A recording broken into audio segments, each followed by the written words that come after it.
Hi, everybody, and welcome to another episode of Simple Living High Thinking, where we unpack Tukram Prabhu's Bhagavad Gita class from every Friday. And we just started chapter 5. We covered text 1 through 6. So text 1, Arjuna said, "O Krishna, first of all, you asked me to renounce work, and then again you recommend work with devotion. Now will you kindly tell me definitely which of the two is more beneficial?" And in text 2, the personality of Godhead replied, "The renunciation of work and work in devotion are both good for liberation. But of the two, work in devotional service is better than renunciation of work.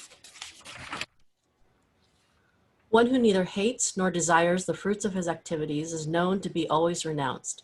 Such a person, free from all dualities, easily overcomes material bondage and is completely liberated.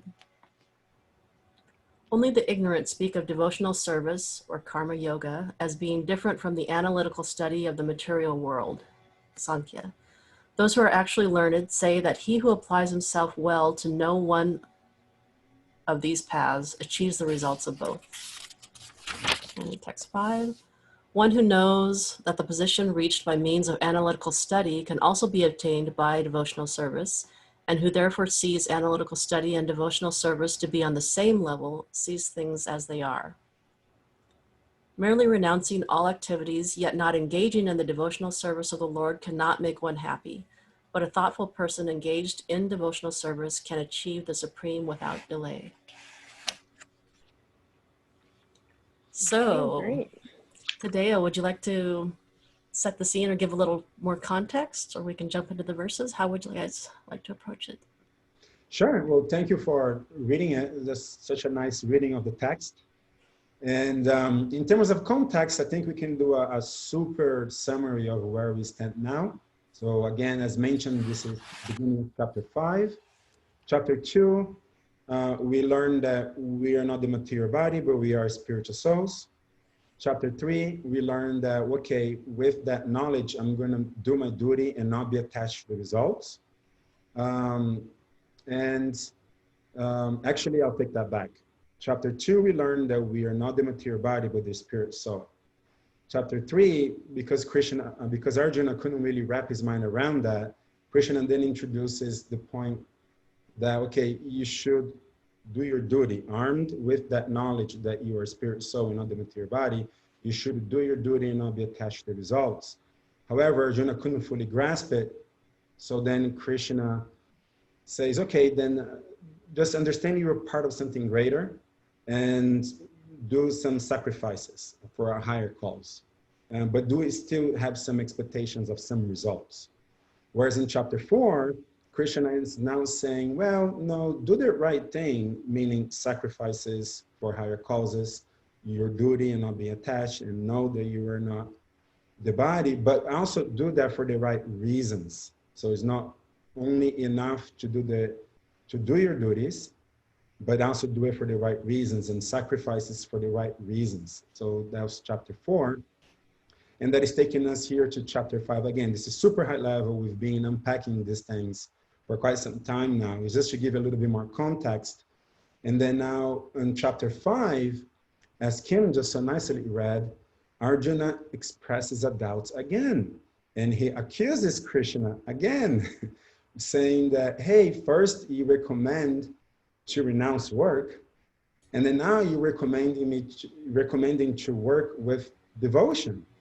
So, why you keep on doing this to me, Krishna? Why you keep on trying to bewilder me?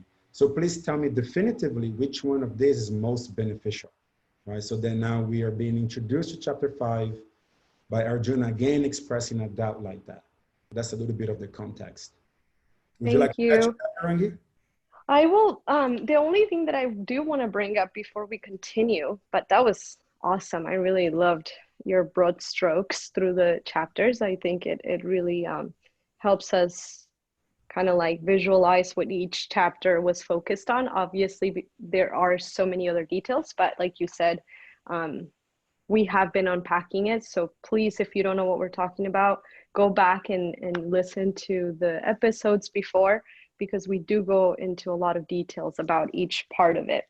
One thing I do want to bring up that Tukram really stressed in last night's class was there are certain terminology that can only be fully understood if left in the original language.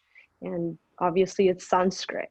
So although we do have the wonderful and transcendental translation of Srila Prabhupada, it is actually very helpful to understand these terms used in the original language, so we don't get confused, and we can also become better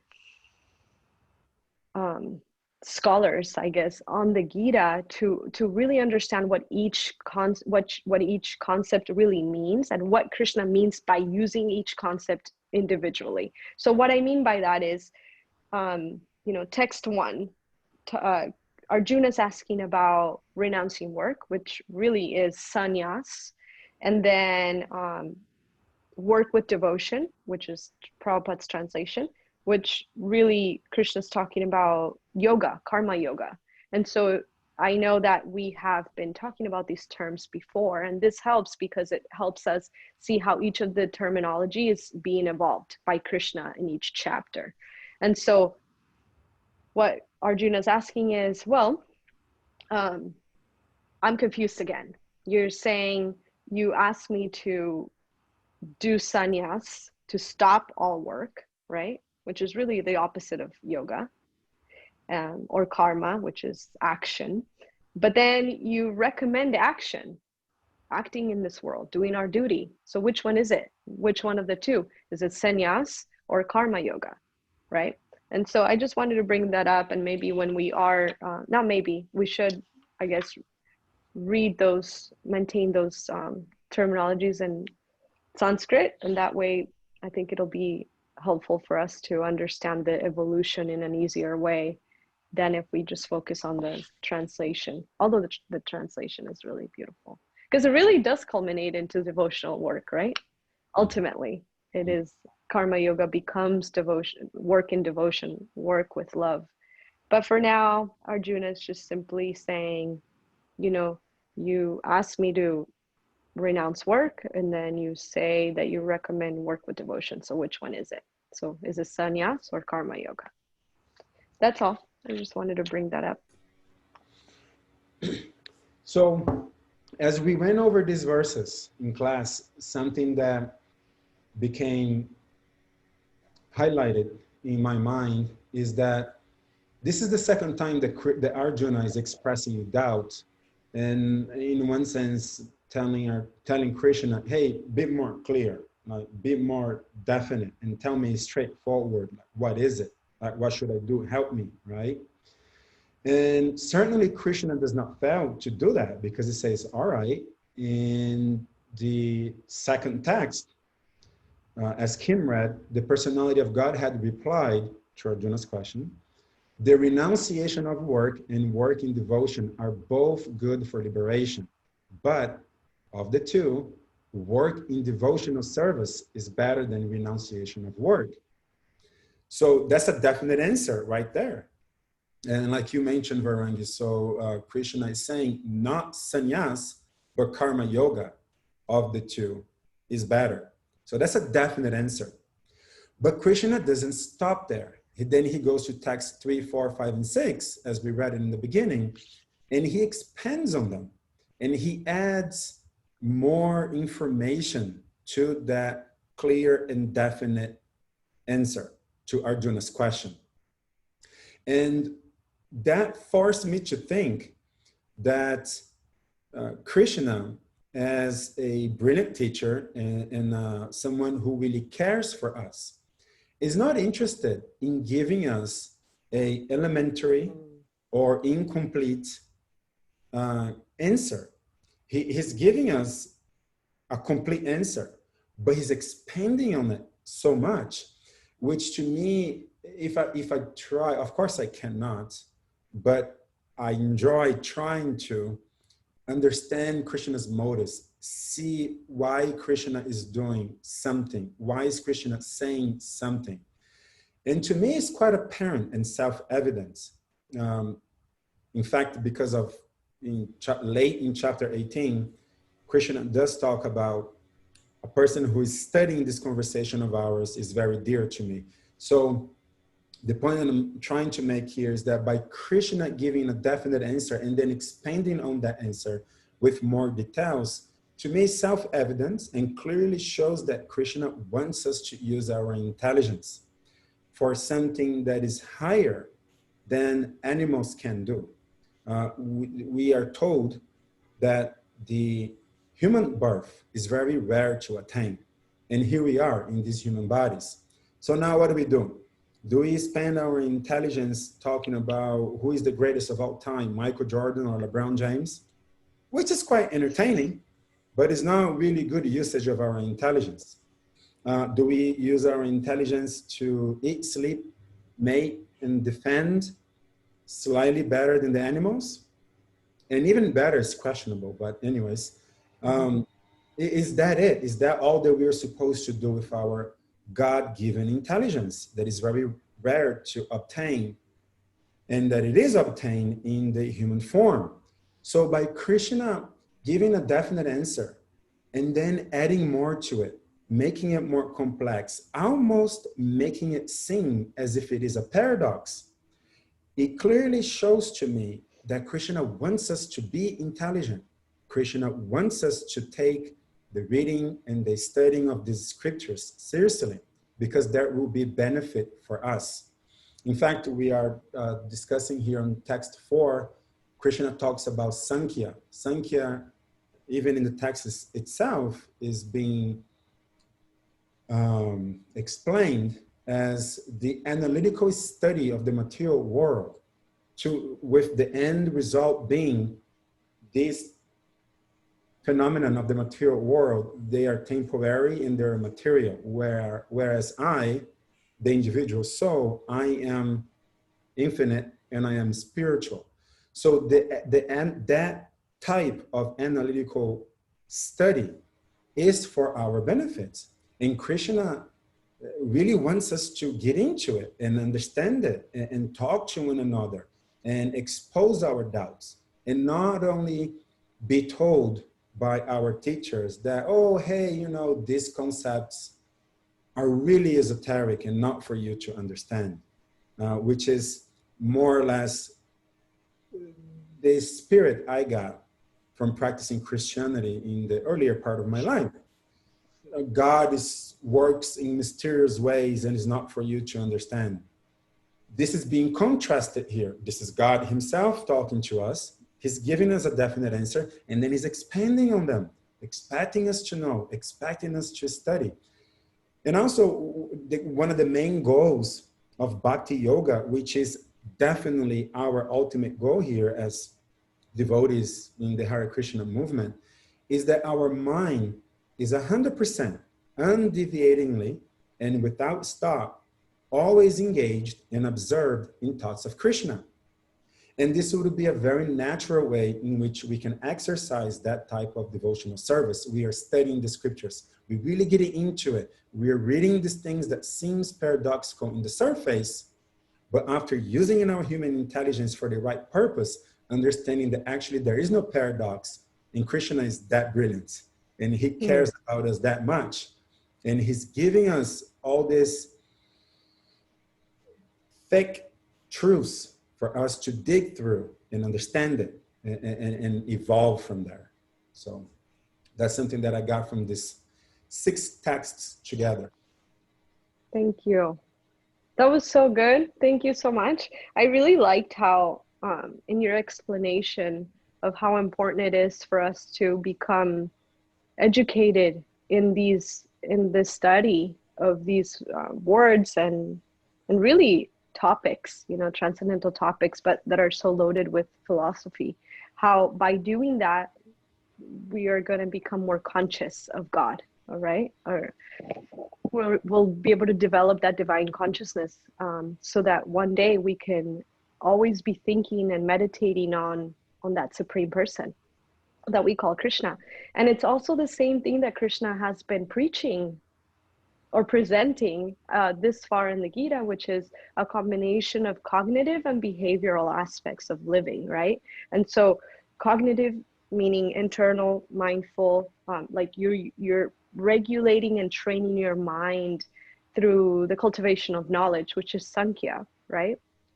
And also, we have seen in the second chapter, Krishna introduces this concept that once you understand this knowledge, then it's normal, normal result from understanding it is that your life is transformed, right? And so your actions start looking differently. And so I really am appreciating how even your explanation really mirrors the same style of Krishna's teachings, which is he's not just saying, oh, just action is important, and then whatever happens internally doesn't matter so much, or vice versa. Only internal detachment is what matters, and it doesn't matter what you do in the world. No, Krishna is really marrying these two concepts and really making us understand how it's so important for us to become saintly and pure inside, and how that needs to be reflected on the way that we act in this world, in the relationships that we have, in the work that we do, in the way we speak, in the way we act behind closed doors, right? The way we study, the way we actually want to understand these words and flesh out apparent contradictions and why.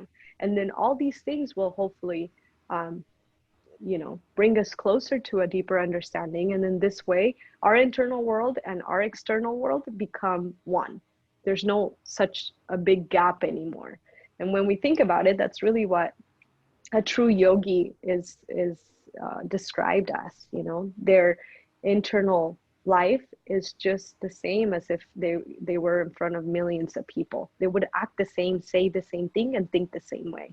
And so we see here how Krishna is really continuing with that mood of highlighting the importance of both, of action or karma yoga, doing things in this world, and how he thinks that's really important, because by staying committed to duty, we become regulated.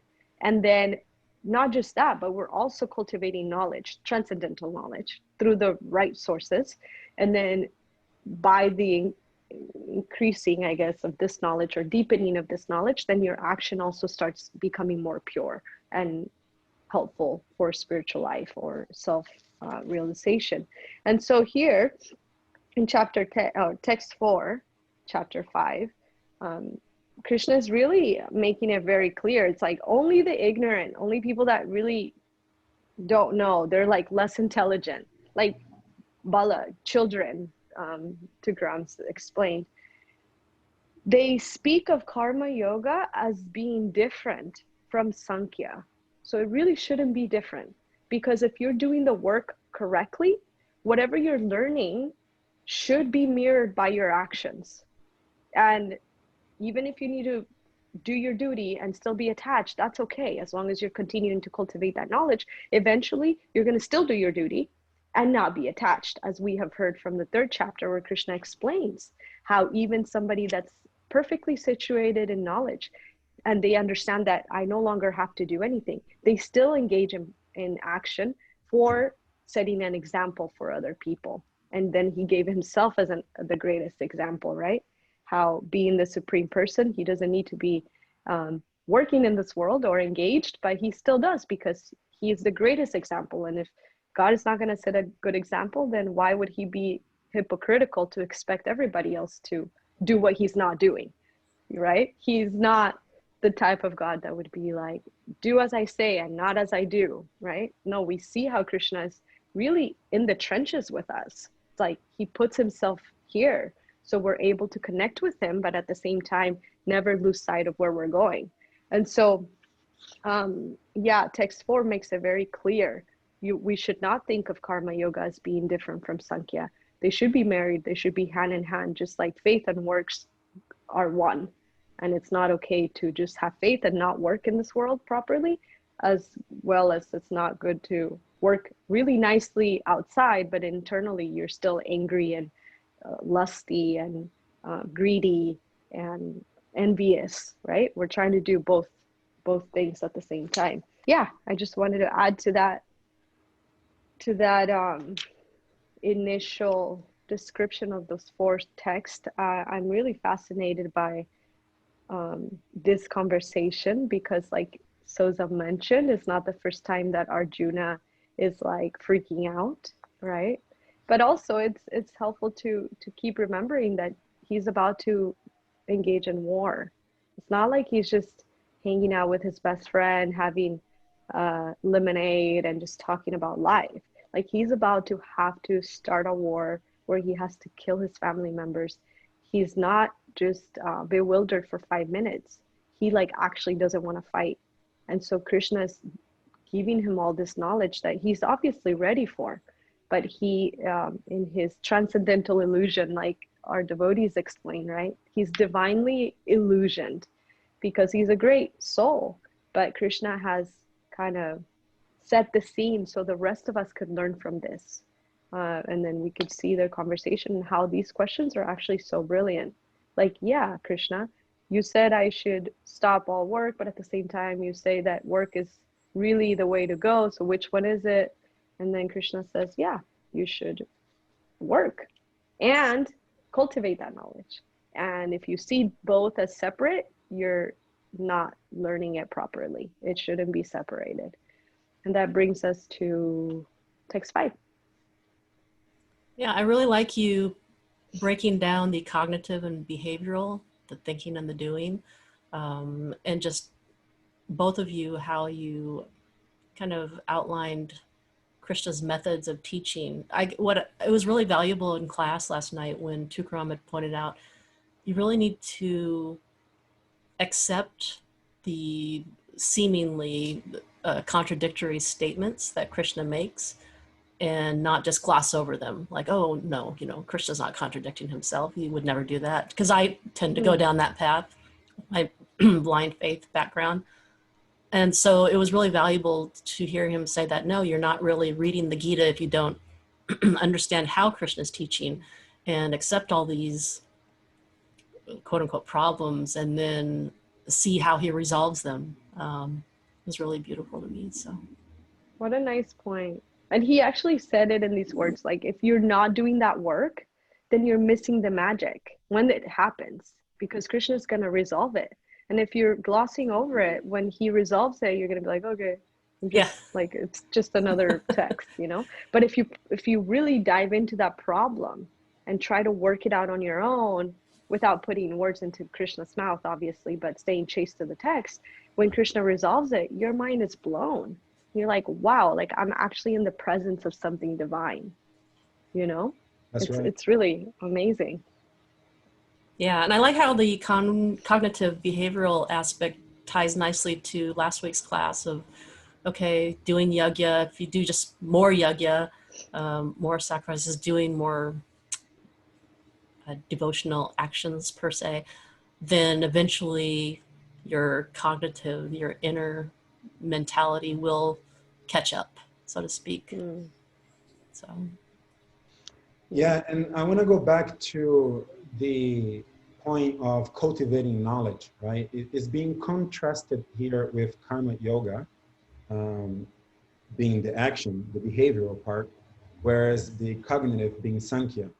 And Krishna is clearly saying had the karma, so the path of action is better of the two, but again saying that by applying yourself well to one, you achieve the results of both. So I want to point out that in material life, if we are going to sacrifice something, it is very natural for us to ask, but at what cost? What am I going to gain from sacrificing something? Because otherwise, where will my motivation come from? I won't be motivated to act in a way that is sacrificed for me, unless if the results that I'm going to obtain is something that is worthwhile or that justifies the journey. And Varangi pointed out earlier saying that, hey, it's not that Arjuna is in Hawaii drinking lemonade. He's actually about to go fight. He's actually about to go do one of the greatest, most difficult tasks there is. I was contemplating this in contrast to Jesus Christ. Being crucified on a cross is terrible. I cannot possibly conceive what that would be like, to be crucified alive. And obviously, we've been told by the stories in the Bible that Christ did that in order to take away our sins, which is an extraordinary action on his part. And I'm definitely not trying to minimize Jesus Christ here. I'll say it again. I am definitely not trying to minimize Lord Jesus Christ here. In fact, we accept him as one of our greatest bhakti yogi teacher. However, in my small experience of a father, if you were to ask me, hey, either your three children or your crucifixion, which one do you choose? I would choose my crucifixion anytime. In order to save my three children. So I would voluntarily go through that sacrifice myself, because what I have to gain, what's in it for me, is better. It justifies my sacrifice, namely the well-being of my children. Arjuna, I think, is being asked to do something that is even harder, because now you would be like, okay, now you go and you kill all your three children, the people you love. Like, to kill the people you love seems to be harder than sacrifice my own life for the people I love. So Arjuna is not being asked to do something trivial here. He's asking to embrace an extraordinary action, to go and fight in the battlefield and kill the people he loves, right? So now the question is, well, but how can he justify doing that? Like, even if I put myself at his shoe in the war at Kurukshetra, it's like, okay, Krishna, what is Krishna doing? Krishna is giving Arjuna transcendental knowledge, knowledge which will ultimately justify Arjuna fighting and killing the people that he loves. So the point that I want to emphasize again is the power of acquiring knowledge, right? The power of truly studying the scriptures, owning the paradoxes that are there, like you mentioned, Kim, and then having our mind blown by Krishna when the paradoxes are resolved. So by acquiring this knowledge, by acquiring this true transcendental knowledge and wisdom, it will equip us with the motivation that is necessary in order for us to embrace the sacrifices that we must go through in this life. And I think it's a very valuable thing for us to acquire. Brilliant point. I think we should continue reading. See what Krishna, because we're kind of like stuck in that one where Krishna's like talking about this, and it still sounds a little weird, like I don't know what he's talking about, but I think 5 and 6 really tie it together. Yeah, so text 5, Krishna says, one who knows that the position reached by means of analytical study can also be attained by devotional service, and who therefore sees analytical study and devotional service to be on the same level, sees things as they are. And I really love that purport. Like, Prabhupada really nails that presentation, or what actually, like, what that means. So, sorry, go ahead. No, please continue. I guess just to read it in the Sanskrit is, one who knows the position reached by sankhya can also be attained by karma yoga, and who therefore sees sankhya and karma yoga to be on the same level, actually sees things clearly. This is actually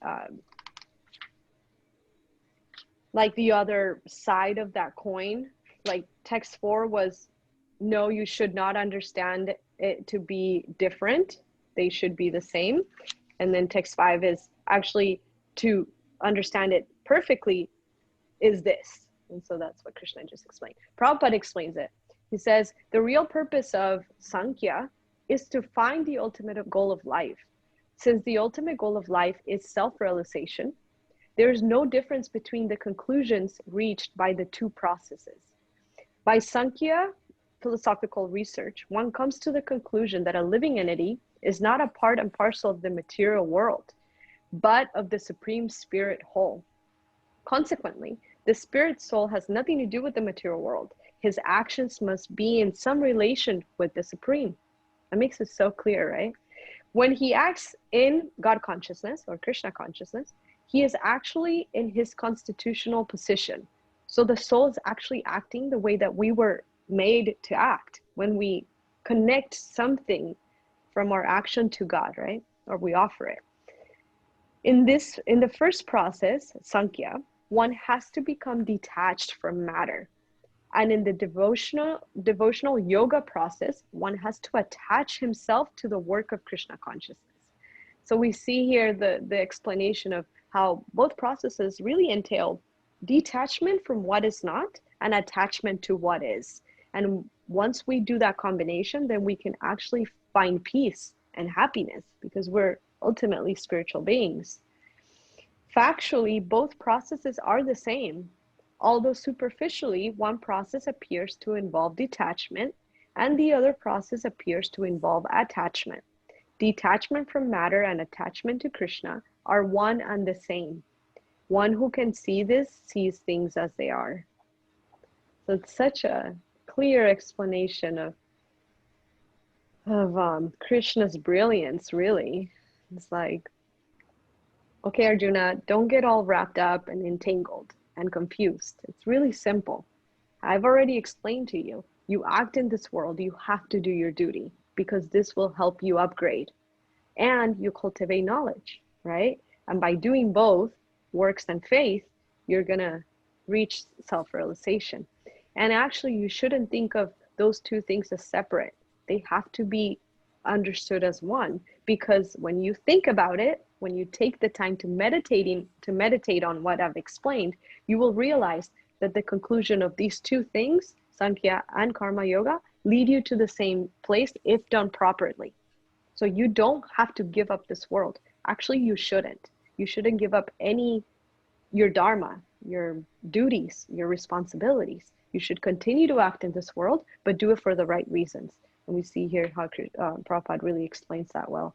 Attachment to what is, self-realization, a spiritual community, cultivating knowledge by studying these books and this philosophy, and at the same time cultivating some detachment from the things that really attach us and bind us to this world, and to continuing to believe that we are meant to be materialistic, right?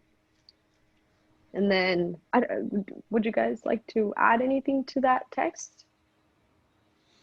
I thought it was a great addition that you brought by reading Prabhupada's purport in here. I think maybe we should even do more of that.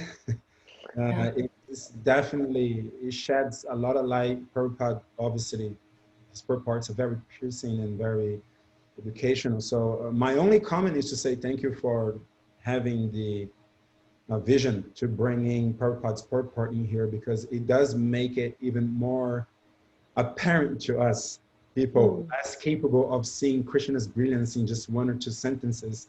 Prabhupada expands a little bit more, knowing that we are not capable to observe everything that Krishna is saying, and by adding that in there, it brings a lot of value and makes it even more beautiful. So thank you for that. And for anyone who's new to reading the Bhagavad Gita, after every text is Srila Prabhupada's purport, or him expanding on the text. And like Farangi just showed, there's so much value and so much knowledge in those purports. So. And something really important to keep in mind, now that you're bringing that up, Kim, is that what makes Bhagavad Gita as it is the #1 translation of Bhagavad Gita, because if you research, there's thousands of translations.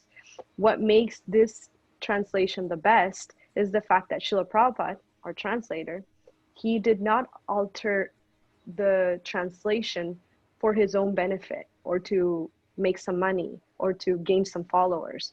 He actually very chastely translated the text from Sanskrit to English and gave his realization, his spiritual realization about the words as a Krishna Bhakta himself, right? And so everything that we're reading is very connected to Krishna's words, what he actually said, what he actually meant, to explain through everything from the Sanskrit to the word for word translation to the whole text translated into English, and then an explanation by somebody that not only studied this, but actually lived it.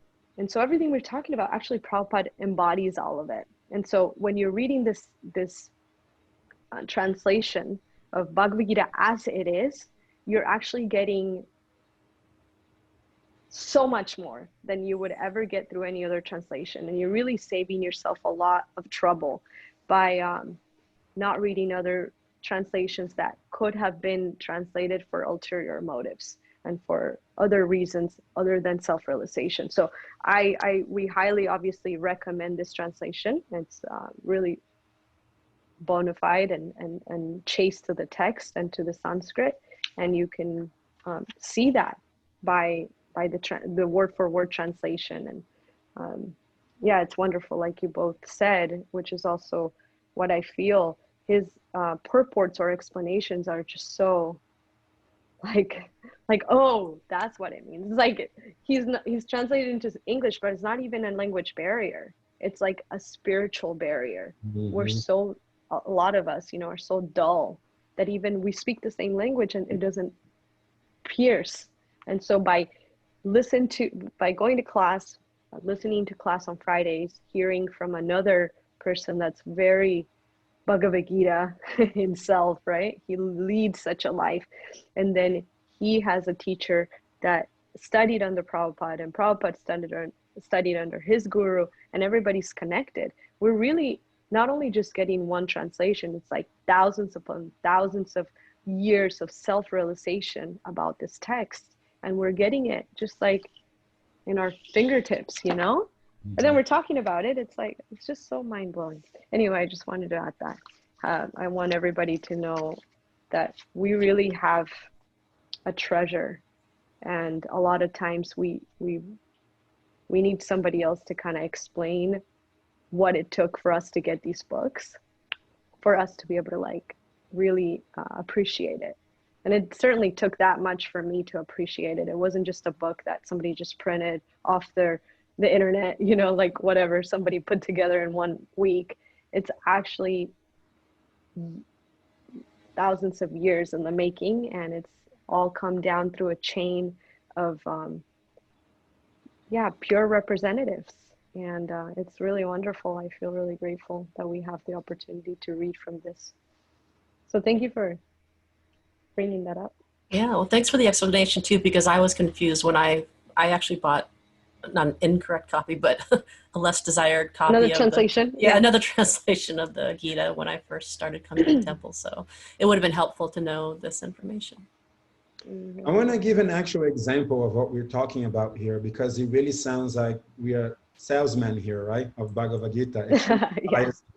Like, hey, our guru is the best, and he did the best translation, and all the other ones are not as good as this one. Like, obviously we are biased. But I just want to make another point here that, not a point, an actual example. There's a text in Bhagavad Gita where Krishna says, always think of me. Surrender all your actions unto me. And in that way, you will come to me without fail.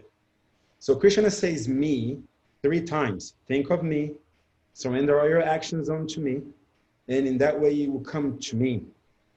I read a Bhagavad Gita translation in the past, before meeting the devotees in Krishna consciousness, where the translator, who I will not say that his name was Yogananda Paramahansa, I will not say that, translated his first, in his purport, in his explanation of that, is saying that, well, actually Krishna doesn't mean himself. He means the Brahman, the one, all... The energy, the universe, what me and you all are when we become one, and so on. Like that's what that means. And I'm thinking, well, that's very insulting almost, because imagine, we've been postulating here the fact that Krishna is a person. We should never lose sight of that. That's actually very insulting, because imagine, let's say, Kim, you're currently doing work in a PhD program, and you're applying yourself, and you do a lot of research, and you write a paper, with a lot of sacrifice, right? A lot of determination, and you apply yourself a lot. And then you say, okay, now here's my conclusion, and you write your dissertation. And you say, I, Kim, am saying that 1 + 1 is 2.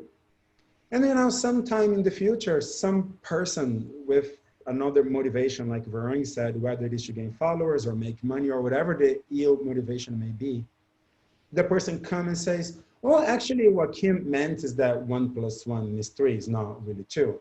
But that's kind of disrespectful, because you did so much work as a person.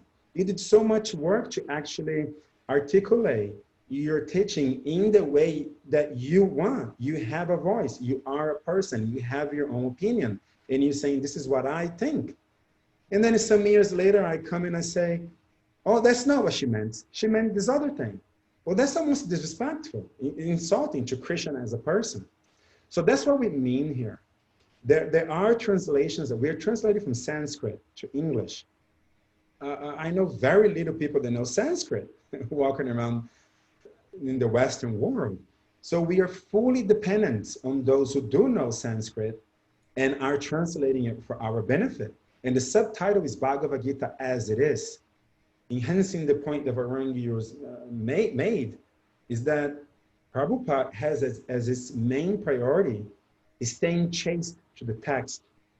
And that comes with not only him doing that, but a number of sincere and pure souls that came before him, thousands of years. So when we are getting this knowledge as it is, through this particular chain, unbroken chain of sincere devotees, we do have an immense amount of spiritual knowledge available for us at our fingertips. Whereas what we are getting from other translations is one person who came from India and made his own translation and sold 100 copies and had 50 disciples. And then he seduces people who are not really trained in spiritual philosophy to understand that God is a person, not it or the universe, you know?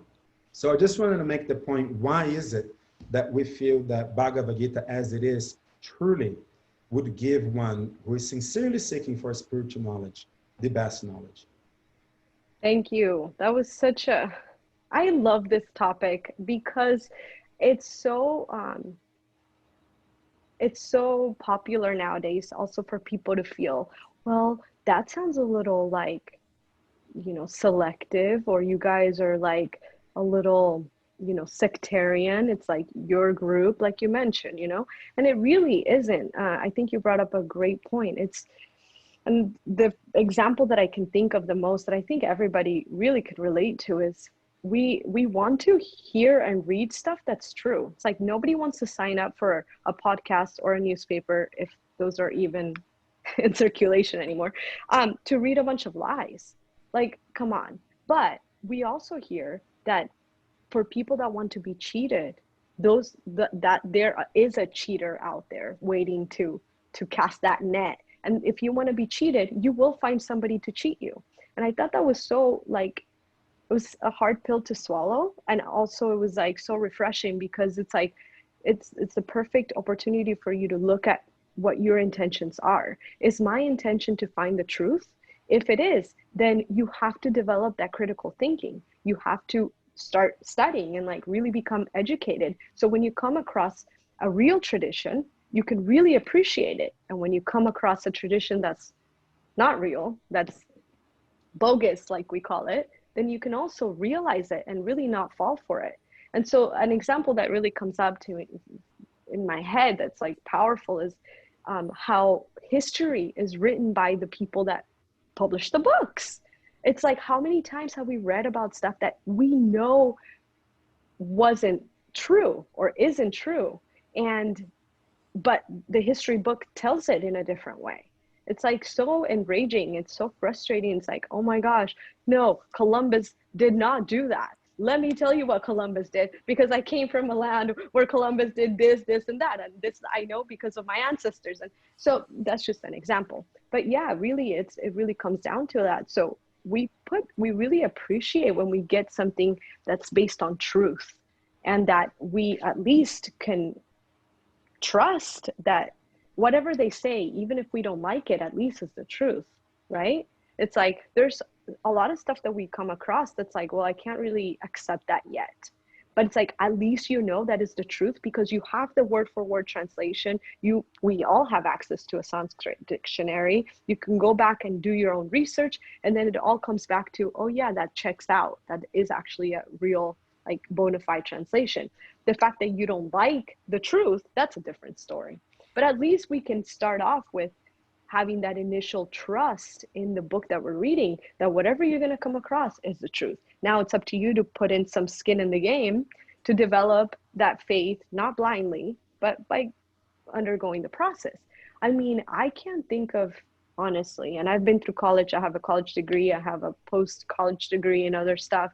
I have never felt more comfortable reading something, knowing, okay, I'm reading something that's bona fide, that's like truthful. Even if I don't like some things or I'm not ready to accept some things, at least I know that this is coming from a real source of knowledge. And it's up to me to do the work to be able to become qualified to be able to take that knowledge in. I can't say the same for any other things, not my textbooks in school, not even stuff that I hear of or read about on my own time.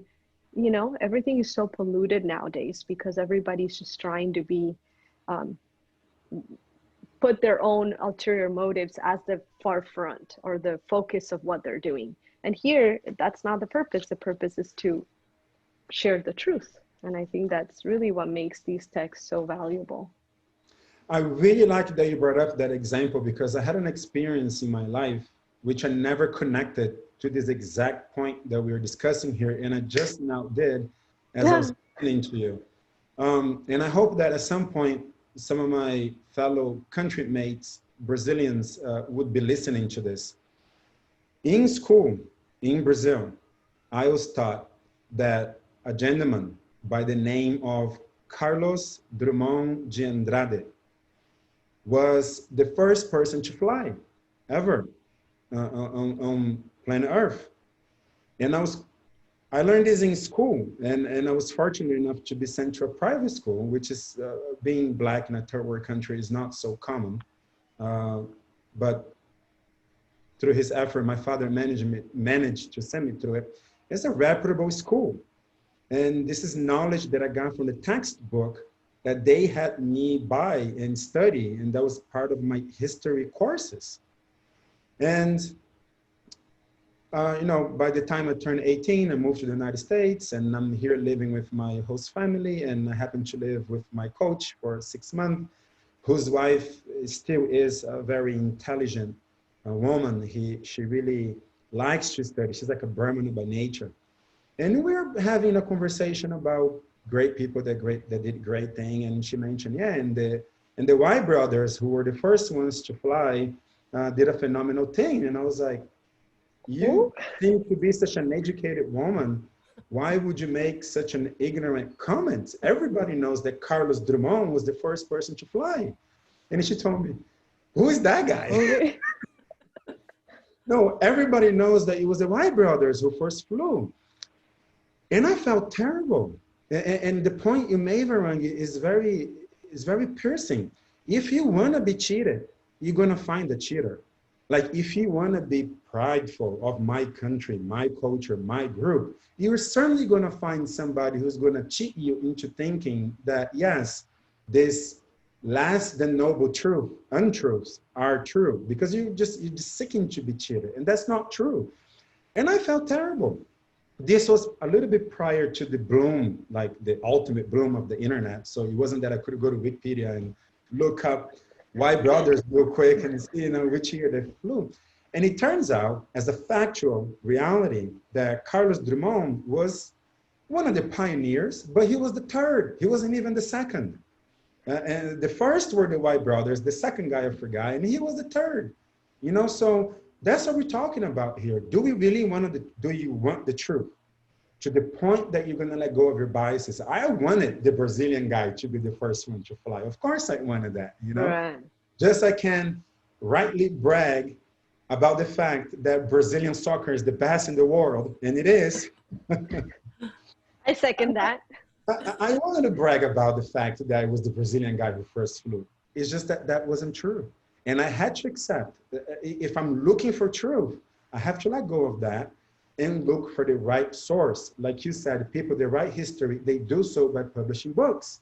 And we have to use our discrimination to understand what is the right book? Who is teaching me the right thing?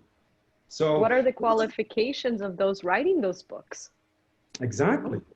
And it was a really bad experience. I still remember, I felt really gypped. I was like here I am trying to use my so-called education from a prestigious educational institution in Brazil. And it turns out it wasn't even true. You know, I felt really gypped. I felt my father had to pay for something that they were teaching me that wasn't even real, you know? And that's why we speak about it like this, having put in some skin in the game for quite some years and truly making the effort to understand the Sanskrit from people that are acting with the same motivation. We are sincerely encouraging people to consider Bhagavad Gita as it is, you know, not blindly, for yourself study and compare and contrast and see it. And I do believe, I think we all agree that if you do that, you are going to realize that indeed, this is the best translation there is. Yeah, totally. Wonderful. Right, I'm so well, glad we talked about this. I know, that was a nice tangent. All right, well, we are... Such a diplomatic way of putting it, Kim. Right? No, it's an important we didn't topic, even get so... to text 6. Oh, yeah.